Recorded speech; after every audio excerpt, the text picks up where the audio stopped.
జయ శ్రీమన్నారాయణ. ఈరోజు 301వ రోజు పారాయణలో భాగంగా శ్రీ విష్ణుపురాణే వ్యాఖ్యానే షష్టాంశః తృతీయోధ్యాయః కాలవర్ణనము.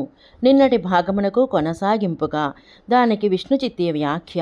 ఉన్మానేతి తులయామి తస్యాంబసౌర్ధృతయోదశ ఫలాని అర్ధం త్రయోదశం ఏషాం తాని అర్ధత్రయోదశ సార్ధద్వాదశేత్యర్థః సా నాడికా ఉపచారాత్ తైర్నాడికా జ్ఞాతవ్యేర్తర్జర్ధః కథమిత్యాహ హేమేతి మాషః పంచగుంజానమానం జలస్యై తత్సార్ధం ఫలద్వాదశ కం మగధస్దేశ్యం ప్రస్థం పూరయతి స చ ప్రస్థ చతుర్గుణః సన్నాడీ జ్ఞాపకైతి శేషః యదాహ వాయుః ఉన్మానేనాంభ చాపి ఫలాన్యర్ధత్రయోదశ మాగధేన తు మానేన జలప్రస్థోభిధీయతే ఏతే చాప్యుదకప్రస్థశ్చత్వారో నాడికా ఘటః హేమమాశైః కృతశ్చిద్రచతుర్భిశ్చతురంగుళైరితి ఏవం చతుర్మాశ సువర్ణరచిత చతురంగుళసూచే కృతాదశ్చిద్రా ధాడక జలపూర్ణా పంచాశత్ఫలపరిమాణాద్ఘటాత్ ఛిద్రేణ పంచాశత్ఫలం జలం యావతా కాలేన నిస్సరతి తావత్కాలో నాడీత్యుక్తం భవతి. అథవా హోరాత్రే జలస్య పూరణం నిస్సరణం వా షష్ఠివారం యథా స్యాత్ తథా తత్ప్రాత్రమాణం కార్యం.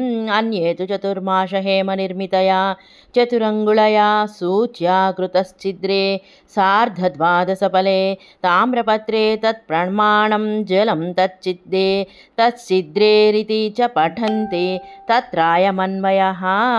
సా నాడికా చతుర్భిర్హే మమాశైః కృతశ్చిద్రైర్నిష్పన్నామ్న్యం భస్సూర్ధ త్రయోదశ ఫలానీతి.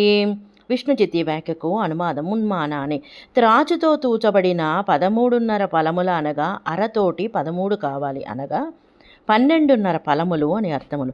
అది నాడిక, ఉపచారములతో నాడికగా తెలియవలేను అని అర్థము. ఎట్లు అనగా చెప్పుచున్నారు. మాషమనగా 5 గురువిందల ఎత్తు.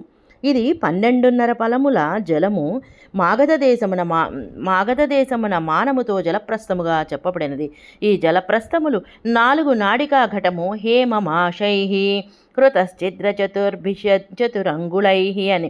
ఇట్లు 4 మాసముల సువర్ణముతో చేయబడిన చతురంగుల సూచితో ఘటమునకు క్రింద ఛిద్రము చేయబడితే అధిక జలపూర్ణమైన పంచాశత్వం మానమైన ఘటము నుండి ఆ ఛిద్రము ద్వారా పంచాశత్ఫలము జలము బయలువెడలు కాలము నాడి అందరు.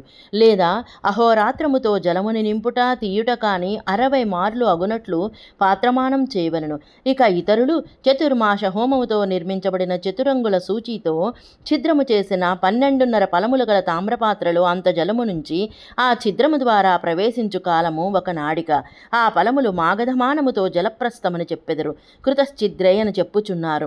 అప్పుడు ఇట్లు అన్వయము. ఆ నాడిక 4 హేమమాసములతో ఛిద్రము చేయబడిన దానితో ఏర్పడిన 12.5 జలప్రస్థములు నాడిక అని.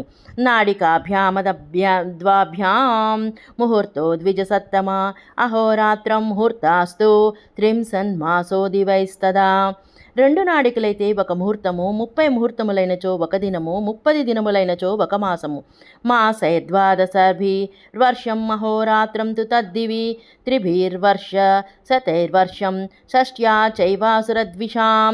12 మాసములైతే 1 సంవత్సరము, మానవులకు 1 సంవత్సరము, స్వర్గమున దేవతలకు 1 దినము. మానవులకు 360 సంవత్సరములు, దేవతలకు 1 సంవత్సరము.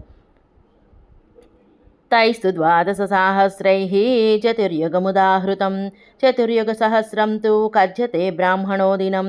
అటువంటి దేవతల 12,000 సంవత్సరములు 4 యుగములుగా చెప్పబడుచున్నది. 4,000 యుగములు బ్రహ్మకు 1 దినము. సకల్పస్తత్ర మనవః చతుర్దశ మహామునే తదంతే చైవ మైత్రేయ బ్రాహ్మో నైమిత్తికోలయః. బ్రహ్మకు 1 దినము 1 కల్పము అనబడను. ఆ కల్పమున 14 మనువులుందురు. 14 మనువుల తర్వాత బ్రహ్మ యొక్క నైమిత్తి కలయము. తస్య స్వరూపమత్యుగ్రం మైత్రేయ గదతో మమ శృణుష్వ ప్రాకృతం భూయః తవ వక్ష్యామ్యహం లయం. మైత్రేయ, ఆ నైమిత్తిక ప్రళయము అతి భయంకరము. నేను చెప్పుచుండుగా వినుము. తర్వాత ప్రాకృత ప్రళయమును చెప్పెదను. సశేషము. జై శ్రీమన్నారాయణ.